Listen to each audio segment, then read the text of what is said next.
How to download Chrome in laptop or a desktop.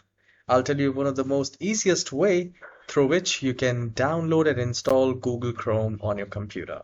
So open any of your browser and at the very top here you just need to type google.com/Chrome.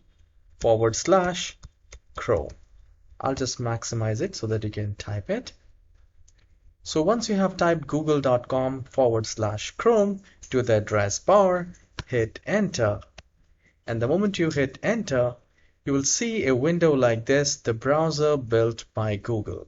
So here you just need to click on download Chrome if you want to download and install. And if you want to update your Chrome, which you have already installed, you can click on update Chrome.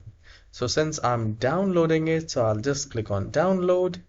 And a very small file will be downloaded at the very top or at the bottom. You just need to look at it and just click on open file chrome setup.exe, and the moment you do it, it will start installing a new browser and it will ask you to say yes, and it will start downloading the Google Chrome for you. Once you have done that, it will take another 5 seconds to install, and I hope you have enjoyed this very short video. Please hit the like and subscribe.